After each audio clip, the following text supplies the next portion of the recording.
Hi, Geoverse here again. Um, I've been adjusting to college pretty well, so I decided to get back on the scene, and I'll also be recording a wider variety of videos besides just explains the news. Of course, I'll be getting back to that series soon enough, but I wanted to diversify a bit and just experiment.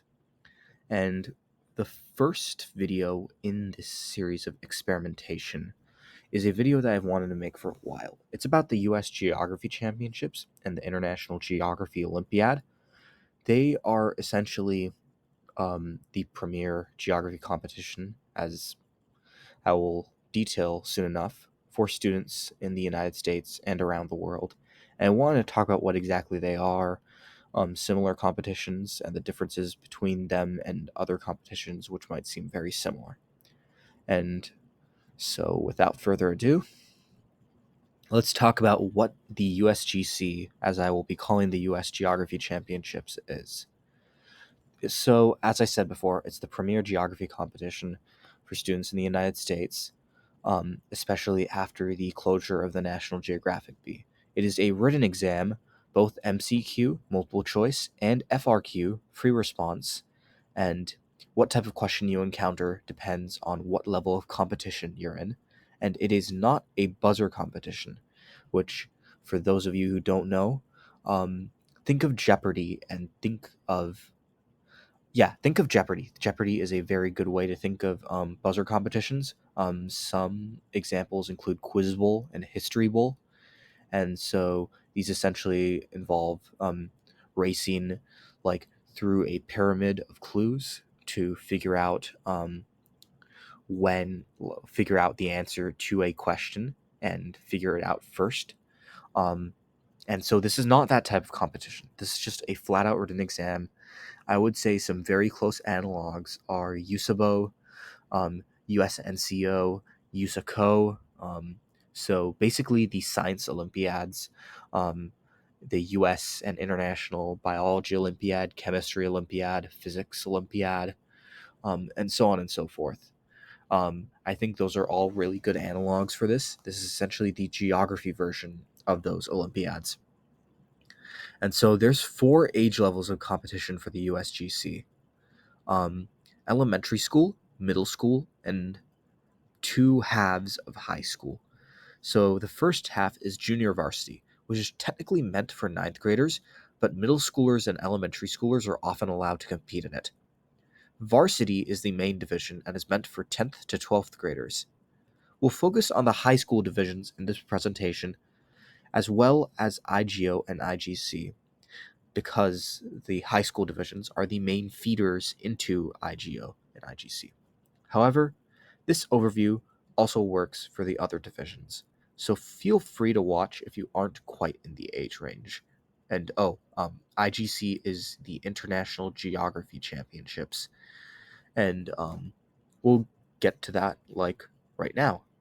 Um, International Geography Championships, US Geography Championships, and International Geography B are all terms you might have heard of while looking for geography competitions, especially after the National Geographic Bee stopped existing.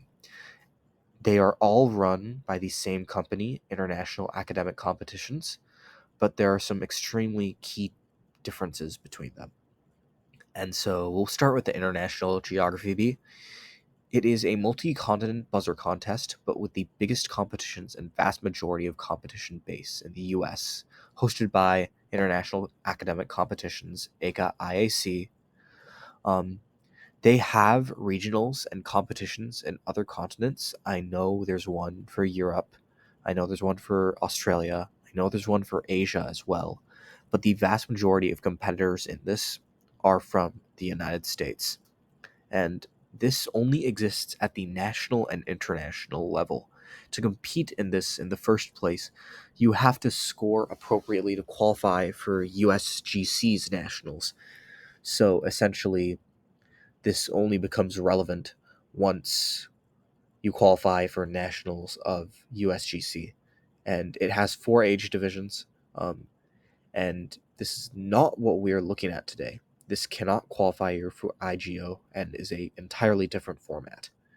And let me get to the International Geography Championships, which are what USGC. I said that was one of the things USGC could qualify you for earlier, and so is essentially a week-long biannual event hosted by IAC that has students from around the world, but mostly from the US, to come and participate in an Olympic-style series of various geography-themed events.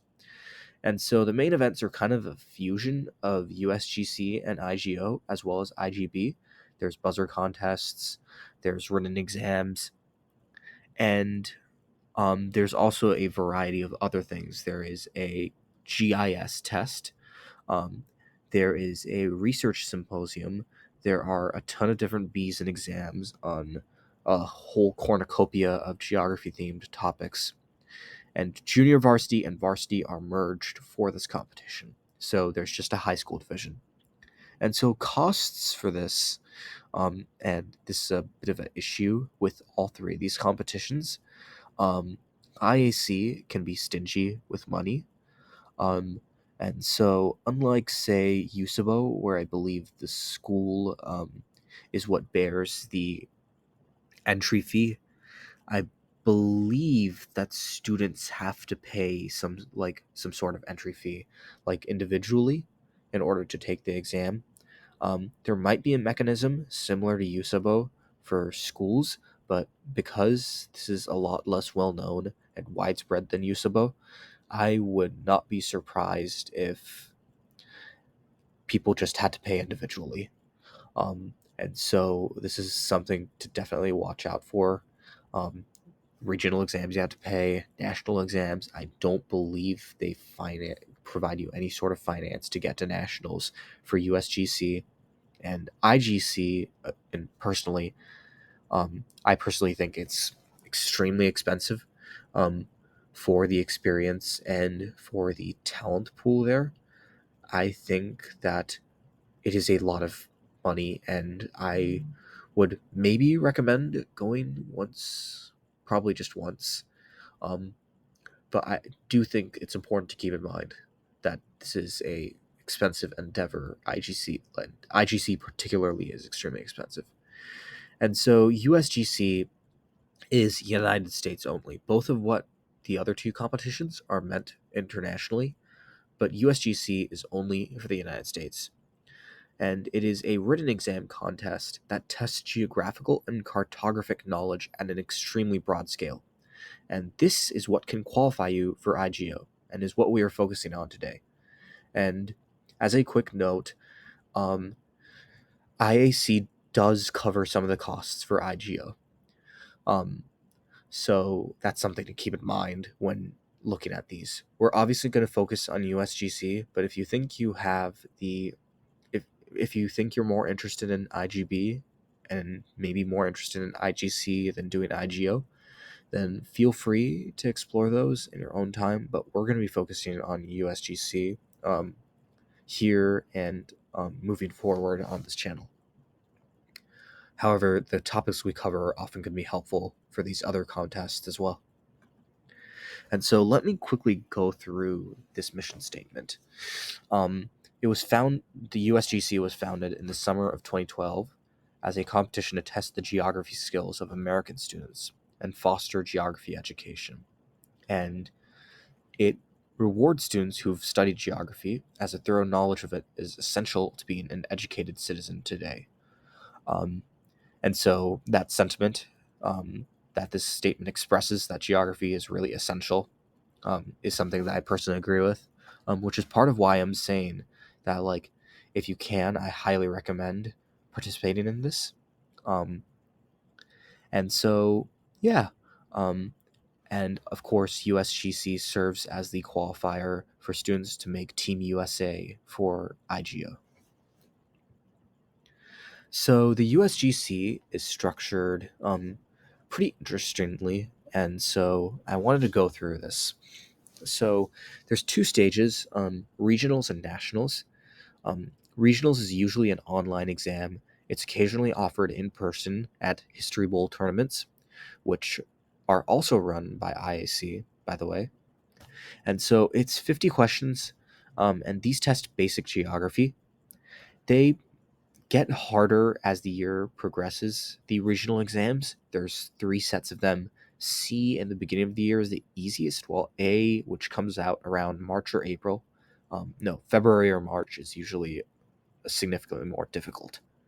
Um, and scoring above a certain threshold, I believe it was 75 points last year, uh, lets you go to nationals and qualifies you for IGC. This only applies to US students. But the main point is that if you do well enough on the regional exam, which is not super complex, um, it is complex. Just the types of geography that are tested in regionals are more memorization based, and so it's not as much of a challenge. If you have time and if you have like an atlas and study the atlas for like a month or so, you can probably get the knowledge from the ground up necessary to qualify for nationals. And two very quick notes before we talk about nationals. Anyone born on or after July 1st, 2008 for the will compete in junior varsity for the 2023 to 2024 academic year. And anyone older than that competes in varsity. So mostly 10th to 12th graders. And some 10th graders might be in junior varsity, but that's about it. And some quick notes. On both exams, you can't lose points on wrong open answer questions. So, regardless of whatever exam you're taking through USGC, you can't lose points on wrong open answers. However, for MCQ, there are always going to be negs. And so, negs essentially mean if you get the question wrong, then you lose a point. And so the scoring system for multiple choice is you get 2 points for being right. You don't gain any points, but don't lose any points for leaving it blank. And you lose a point from your score for being wrong. So it is possible to get a negative score. Don't let that scare you for regionals, but it is something to keep in mind in nationals, and we'll get into that in a bit. So nationals is held in different times depending on your grade. For high schoolers, it's held during the last weekend or second to last weekend of April, and it's held in June for middle school and elementary schoolers. And so it consists of a major three-part exam. So this is a very large exam administered over two time periods, and we're going to break that down in just a minute. And the top four examinees by score, which we will also explain the national scoring system in a minute. And so the top four are going to represent the US at iGEO every year. And so essentially you will be part of Team USA for geography. So the structure of nationals, ignoring the massive jump in knowledge that is required to perform well on regionals to the knowledge that is required to perform well on nationals. The structure of nationals is pretty interesting. The USGC nationals has three separate exams, and so these are proper exams, but they are split pretty weirdly over two periods that consist of 120 minutes. So two periods of 1 hour, and that's going to be for high school. And for middle school and elementary school, it's two 45-minute periods. And so the first period for both divisions is the first half of the multiple choice section. And so that would be 40 questions and a written exam that covers a broad stretch of geography topics. And these include looking at the site geomorphology, geography and current events, historical geography, cultural geography, economic geography, urban geography, biogeography, and climate geography. So that's a lot. Um, and all of these questions are going to be open answer, so free response. And so if you've taken AP Human or if you've heard of AP Human, I would say that think of the FRQs on that exam. The written exam, I would say that AP Human is the best analog um, towards this section of the USGC Nationals. Um, the concepts and contents of these exams require you to have a deeper knowledge of geography and what places are where than AP Human itself. However, the style and content, um, in terms of stuff that isn't just where is X or what is the currency of or what national thing is here or there. So the concepts in terms of the broader study of geography are very similar to AP Human. And if you do make it to USGC, regardless of what grade you're in, I would highly recommend looking at like AP Human exams and looking at the type of content they cover, because it's going to be really helpful when you do get to nationals exam day. And so the second half of the exam is the next 40 questions for the multiple choice, and this thing called a cartographic skills exam, which seems odd.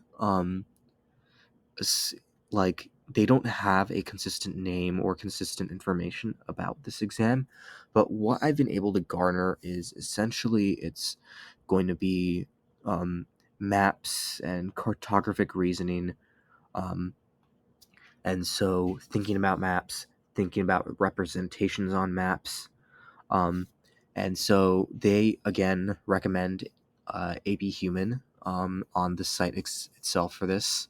So AP Human is a great resource if you're preparing for nationals. They also recommend iGEO exams to study for this section.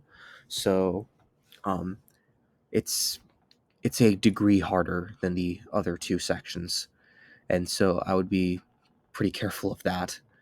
And I guess examples of questions that you might see: multiple choice, self-explanatory, um, X X X X question mark, A B C D.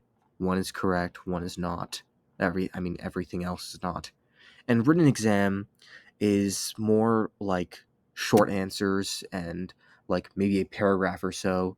So in terms of FRQs, do think AP Human is a good analog, but just expect that instead of where in AP Human, where there are a lot more long answers than short answers in terms of like writing a paragraph and stuff, on the written exam, there's going to be a lot more um, short answers and just fill in the blanks. Then there are long answers. But there's still going to be a ton of long answers, and I'm not sure, but you may have to write an essay. We'll go into each of these individual exams um, in a little more depth, but this is a pretty general overview of them. And for scoring, you receive a rank score based on your placement in each of the individual tests. So, for example, whoever gets first in an exam gets 1 point, and whoever gets second gets 2 points. In cases of ties, the places they're taking up are averaged out. So, if two people are tied for second, that means second and third are taken up. So, they average out in terms of points and get 2.5 points. And the students with the 4 lowest overall scores are given the highest placements. And if there's tiebreakers, they first look at placement on the MCQ, then placement on the written test, and then placement on the map skills test before using a separate tiebreaker MCQ, which is generally more of an emergency measure. And so, how do you prepare for the US Geography Championships? And so, a brand new series on that exact topic will be launching on this channel. Hopefully a little shorter than this video. I know we covered a lot of information, but it's important to know what you're getting into before doing something. And so I wanted to cover all my bases in terms of what USGC is. Um, and so I think we've mostly done that. And so my new series on how to prepare for USGC um, will mostly focus on nationals, since that's the one that's more difficult, but we're obviously going to start with regionals level stuff. And so if you need quick tips though, because it's like right before exam day, for example. Um, for regionals, just practice like past exams. If you're short on time, just run through like a few questions and try and expand your knowledge base if you have a little bit more time. Like I said, an atlas and a month is usually all you need for regionals. For nationals, you should probably practice AP Human Geography tests, maybe try out some iGEO tests if you want to challenge yourself, expand your knowledge a little bit more, and also expand your map reading skills because you are going to have to be very familiar with map terms in order to succeed. And if you do get to iGEO, um, I mean, same thing as nationals, pretty much, just a lot more practicing. And so a quick note, always practice with test time. Because of the neg system, you need to learn how to manage the question load with how you're allocating guesses. Because if you guess badly, then you can lose points and hurt your score instead of, say, leaving those questions alone and playing it safe. And so you need to become really good at learning how to manage yourself with that in order to maximize your performance on these tests. And so the point really is that you need to practice to learn and to succeed. Um, Practice is really like the number one thing for all these Olympiads, and USGC is no exception. But at the same time, if you don't have the knowledge base, you can't really succeed like on these exams. And so there's a lot of tools out there for expanding your knowledge base for USABO and USNCO and so on and so forth. But for geography, there really aren't. And so that's kind of why I'm starting to make videos about it. I want to make it easier to study for this test and to perform well on this test.